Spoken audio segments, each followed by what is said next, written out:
Plans being considered by the government to make it easier for developers to convert empty business space into homes have been severely criticised by the City of London, even saying that it could result in the death of the city. The proposal is one solution to London's severe shortage of housing.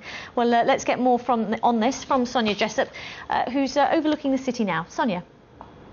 Yes, the death of the city, it sounds very dramatic, doesn't it? But the City of London Corporation is insisting that these plans could do real damage to London's financial centre. It says that while changing the planning laws could work for other areas, it won't work for the square mile. Once a vacant office, soon to be a home. After struggling to persuade a business to move in, the developers won permission to turn the building into housing. But it wasn't easy, and they'd welcome plans to cut red tape. The difficulties are the hurdles within planning and the loops that you have to jump through to try and change from commercial to residential. It's an incredibly different process, very expensive, very time consuming.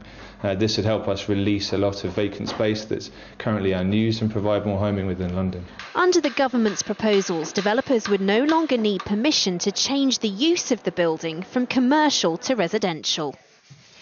And that's good news, according to the British Property Federation. It says tens of thousands of new homes like this one could then be created in the capital at a time when London is facing a huge housing shortfall. It's thought that 325,000 new homes are needed within the next 15 years. But at what cost to the capital's businesses? The City of London Corporation is warning that so-called red tape is there for a reason. And if office space starts disappearing, as the economy recovers, it could be a disaster for London's financial centre. This is panic legislation which will result in the death of the City of London and substantial harm to the major urban areas of this country.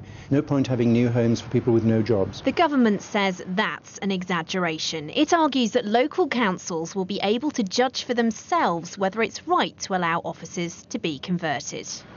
I know in my suburban constituency office buildings which actually have been vacant for a long time, because nowadays companies want big open plan offices. I suspect those are the ones that are likely to be converted into residential dwellings. But the City of London Corporation claims that every building is worth more as an upmarket apartment than it is as an office, and it's worried about where relaxing the rules for developers will lead. But as you heard, there is this real housing shortage in London, and the government is under huge pressure to find all these extra homes. Now, there is a consultation process going on at the moment, and both sides will be keen to make their voices heard.